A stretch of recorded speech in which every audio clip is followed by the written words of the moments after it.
My mother loves her grandchild after all. That's why she bought such an expensive gift for her as a school entrance present.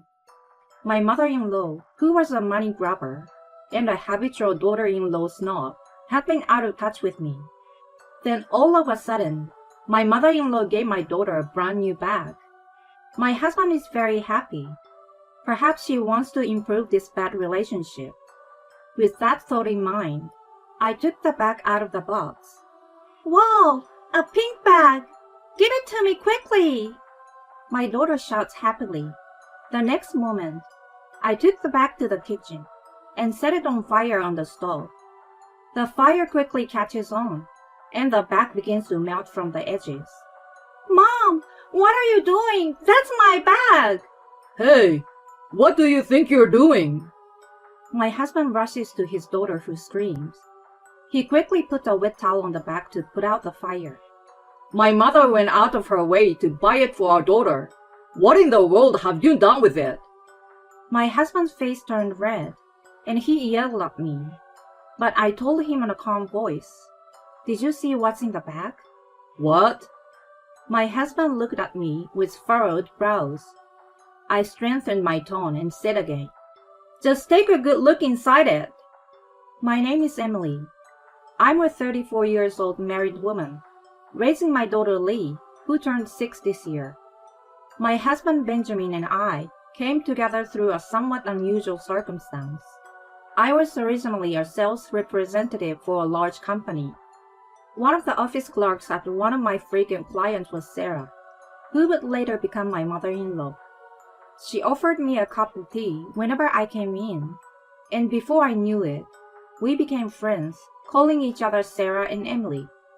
And then, one day, she said to me, "Hey, Emily, would you like to meet my son? I raised him with pride. I'm very proud of him." That's how I was introduced to Benjamin. He worked for a prestigious company, but he was gentle and not used to women.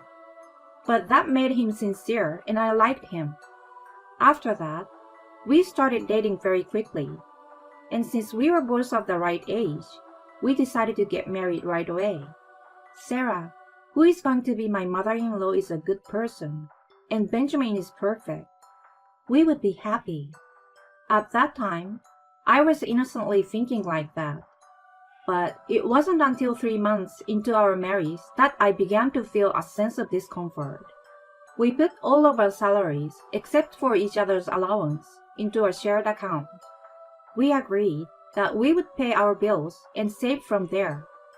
I was doing just that, but all Benjamin has to put in is $1,100 a month. Considering where he worked, I would have thought he was getting more than double that. In disbelief, I decided to ask Benjamin about it. "Hey, Benjamin, isn't the amount of money you bring in every month too small? Is it possible that you're keeping a secret debt from me?" No, it's not a debt. I promised my mom I'd give her $1,500 every month, so... Huh? Benjamin's story went like this. Ever since he started working, he has been giving his mother $1,500 a month. Since Benjamin was living at home at the time, he offered to give it to her. Benjamin thought it was for the living expenses and continued to pay it.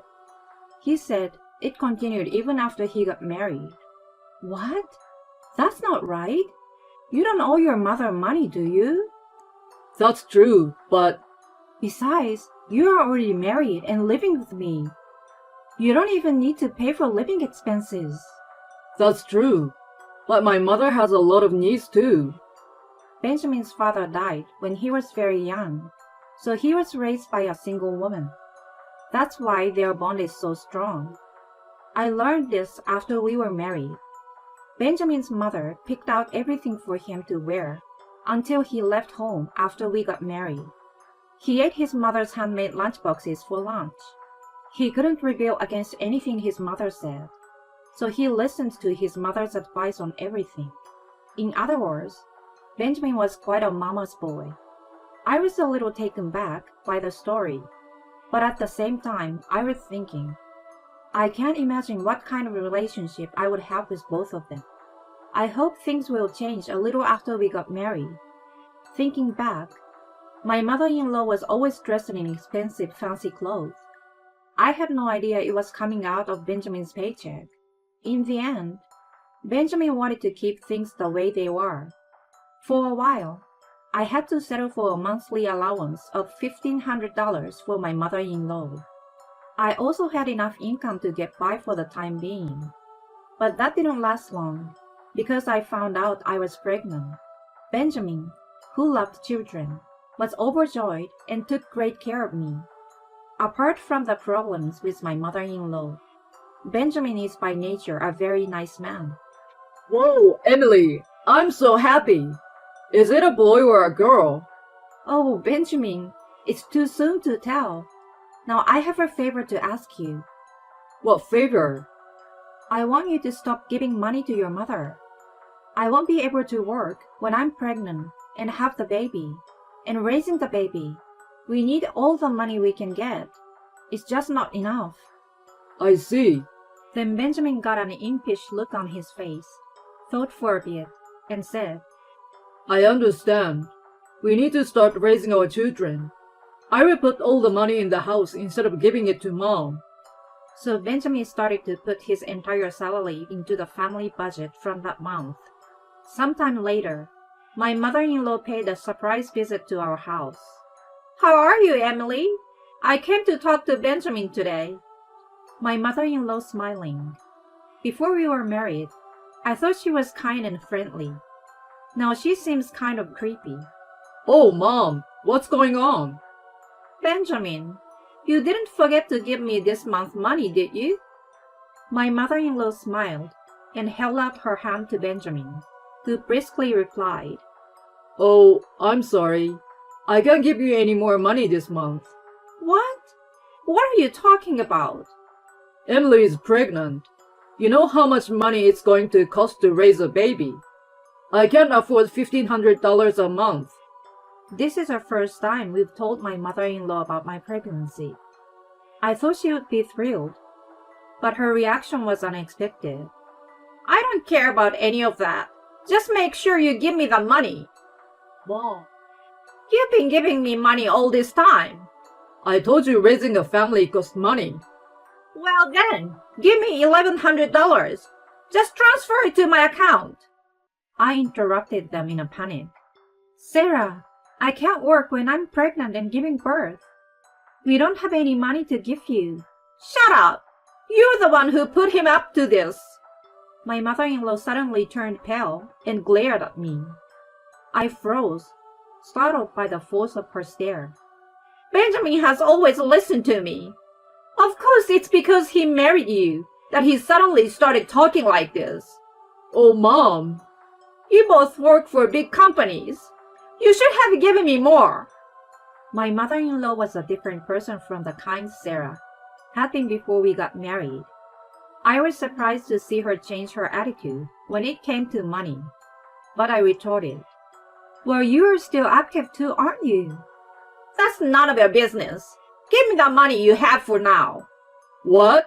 What are you talking about? I'm asking you to give me the money you have in your wallet. I won't leave until I get it. Broken by his mother's insults, Benjamin took $140 out of his wallet and handed it to my mother-in-law. I watched in amazement, but now my mother-in-law held out her hand to me. You too. What? Me too? Benjamin didn't know what to do.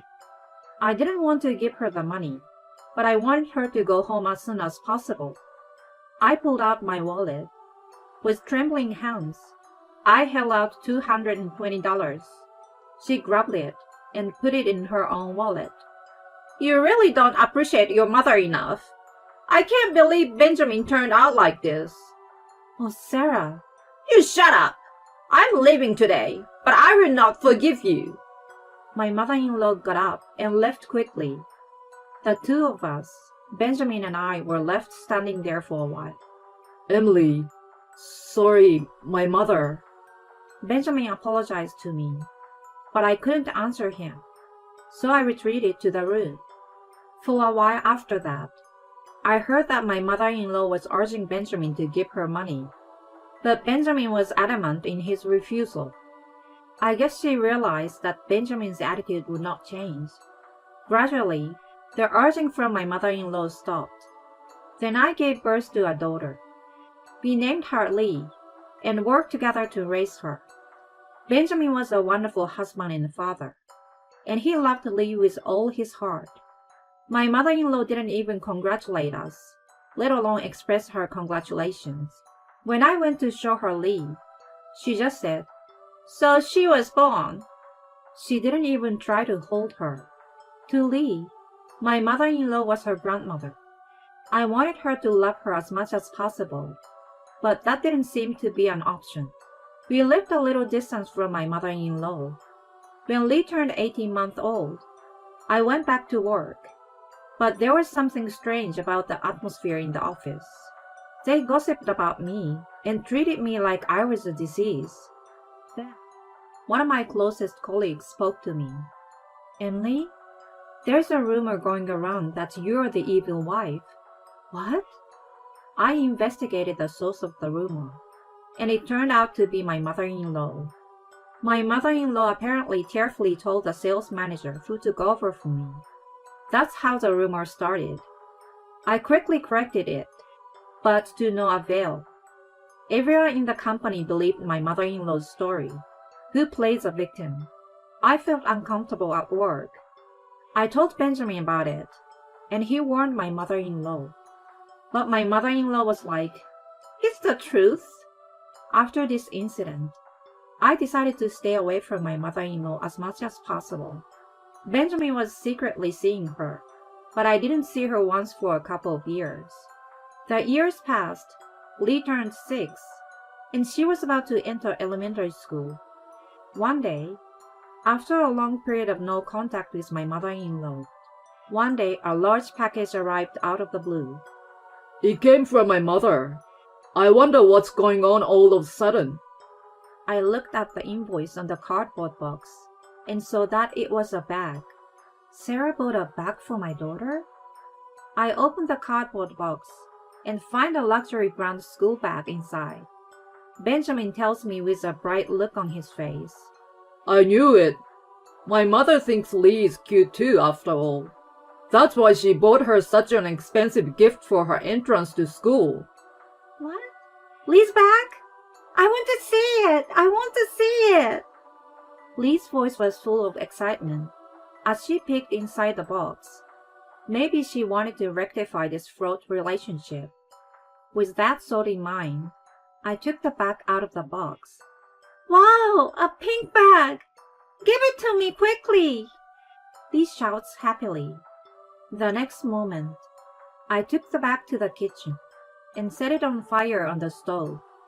The fire quickly catches on, and the bag from the edges, it begins to melt. Mom, what are you doing? It's Lee's bag! Hey, what the hell have you done? Lee screams, and Benjamin rushes over to her. Benjamin rushed to put out the fire by putting a wet towel on the bag. Mother had gone to a lot of trouble to buy this for Lee. What in the world have you done now? Benjamin's face turned red, and he yelled at me. But I told him in a calm voice, "Did you see what's inside?" Huh? Benjamin looked at me with a furrowed brow, and I said again with a stronger tone, "Just take a good look in it." What in the world? Oh, ouch! Benjamin lets out a little yelp. At that moment, a trickle of blood ran down from his fingertip. What the? There's a blade in that bag on the shoulder. Yes, on the shoulder of the bag that my mother-in-law had sent. There was something like a cutter blade in the shoulder of the bag. If Lee had been carrying it on her back as it was, there's no doubt she would have been injured. Why is there a knife here? And look inside the bag. Benjamin fearfully opens the bag. He continued in exasperation. On the back of the bag, there were words of abuse. Ugly, stupid, stupid, ugly, stupid, ugly, stupid, poor, little shit. Such foul words were written on the back of the bag. I was boiling with rage. If she wanted to harass me, that was one thing, but to try to hurt my little daughter's feelings, I can't believe she would try to hurt my little girl's mind and heart. What would Lee think if she saw this? All you can do is burn it! I screamed through my tears as I hugged Lee. Benjamin is slumped over with a half-burned bag in his hand. Benjamin, say something! At that moment, he just threw the bag down and headed for the front door. Hey, Benjamin? I'm going to my mom's place right now. Wait a minute, I'm going too. I left Lee with my parents. Then Benjamin and I went to my mother-in-law's house. My mother-in-law seemed surprised by our sudden arrival. What's the matter with you guys? Mom, what's with the bag? Benjamin asked quietly, and my mother-in-law laughed. What do you mean? It's a school entrance gift. Don't be silly, I yelled. With a knife in its shoulder and nasty words scribbled on it. You call that a school entrance gift? What? Oh, you already noticed. Did the kid cry? I was hoping to see her cry. I looked at my mother-in-law in disbelief, as she said that without a care in the world. Sarah, what did you just say? I don't like the kids, you know. If it wasn't for her, Benjamin would still be giving me $1,500. The $360 he's giving me now isn't even enough. I looked at Benjamin, surprised that he was still giving money to my mother-in-law. Benjamin bit his lip and looked frustrated. Then my mother-in-law pointed at me and continued. You are the one who started all this. I made him marry you because I thought you'd give me more money. But instead of more money, you've given me less. You're still talking about that? I want you to take the kid and get the hell out of my life. Give Benjamin back to me. The next moment, Benjamin, who had remained silent until then, shouted, Don't say another word! Shut up!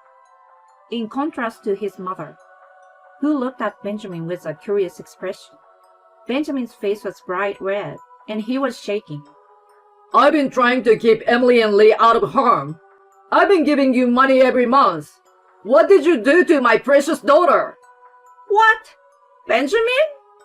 I can't imagine how hard Lee would have been if she had seen that bag. I can't imagine what she would have gone through if she had carried it. I'm getting out of control with rage just imagining it. Hey, what are you talking about, Benjamin? You should love me more than that little brat. You should be loving me, your mother. Don't be silly. You're disgusting. Of course she's more important than you. Benjamin's words seemed to shock my mother-in-law. Oh, did she ever think that Benjamin really loved her?